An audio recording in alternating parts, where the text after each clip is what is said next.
This is gonna rip a hole in the hypercar industry.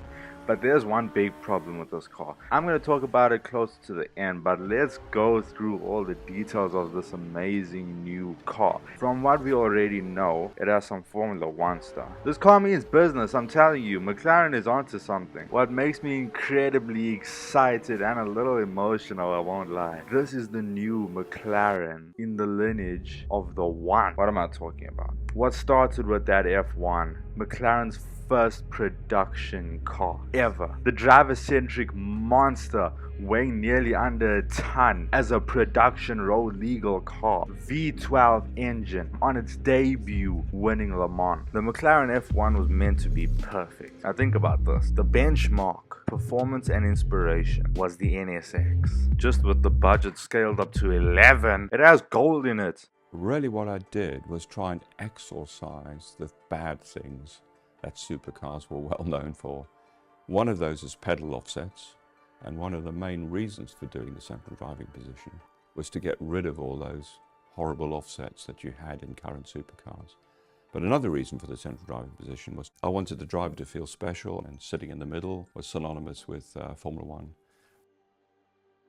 Then the P1 came after that as a successor. And then Gordon Murray on his own name made his very own priceless pearl. I'd say a greater, more alike successor to the McLaren F1.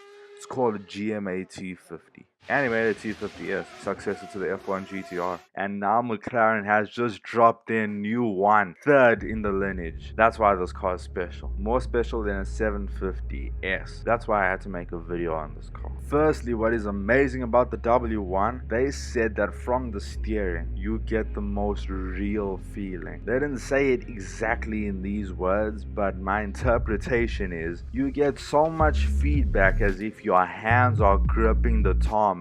And you all know that is the most important thing in a car. Although I don't like how the steering wheel looks. Nani? It looks terrible. Why didn't they keep the old steering wheel? Some things are not meant to be evolved. At least not evolved into that. I fell in love with that old steering wheel on the P1, the 675 LT, the 765 LT. Now what happened?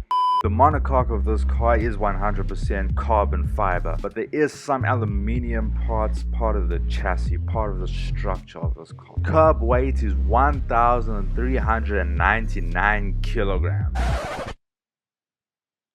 Sounds like shopping prices. Oh, it's not 400 rand, it's 399. Yeah, right. But still, 1.4 tons is extremely light. I mean, the AMG one, that's 1.6 tons, nearly more than most mountains. A GTR, you can say, has become as heavy as a Tesla now. The really cool thing about this car, like I said, it has some F1 stuff. The power unit. It has an all-new MHP 8 system. The engine is a 100% brand spanking new 90-degree 4-liter twin turbo V8, and the engine revs to a sweet 9,200 RPMs, pumping out with an electric system derived from a Formula 1 car, 1,275 PS, 1,340 Newton meters of torque. That's a lot. Here's why it's a lot.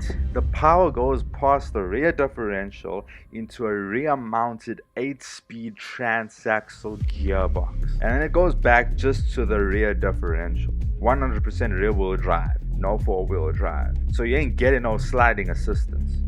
Unless there's traction control. Yeah, I'm sure there has to be traction control. But if you have traction control on your bum, so...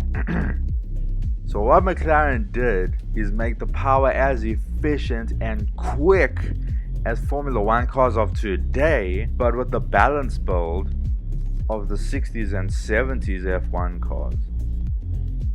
Interesting. The electric module is 44 kilograms. When it comes to aero, my favorite part of this car's aero is the undercarriage. There's a high-speed, 100% flat covered floor underneath to speed up the air, and then there's a big diffuser at the back. It's like ground effect. This car is sucked to the road. They should have called it the octopus, with the long tail moving active rear wing, which looks extremely sexy. The whole car in total produces 1000 kilograms of downforce, and this downforce is rear bias, with 650 kilograms at the back and 350 in the front. Also motorsport derived batteries. That's how it can be this light while being hybrid. Mclaren has gone absolutely nuts. And here's the thing. No matter what Porsche does, they're gonna be eaten by this car every day of the week. You know why? This is specifically the 911 killer. What am I talking about? Well, the power to weight ratio is 911 horsepower per ton.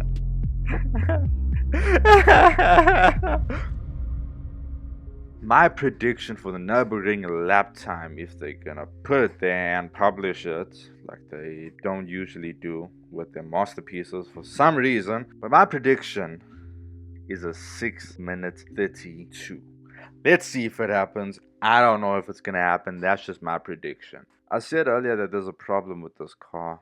Throughout my life from small, I've always fallen in love with McLarens whenever I've sat in them, because they were the most driver-focused, driver-friendly race cars. You sat in it, you wanted to race in it, and you never wanted to get out. Especially the 675 LT. But now what is this? A square steering wheel with a screen sticking out of the middle like a sore thumb. Hey, but that's just two things. Number one, the steering wheel is just preference. I'm not a fan of it. It doesn't mean it's bad. Number two, cannot be justified. That screen is absolutely hideous. But that's just the screen. There's literally 0 point talking about it. My other complaint, the front looks...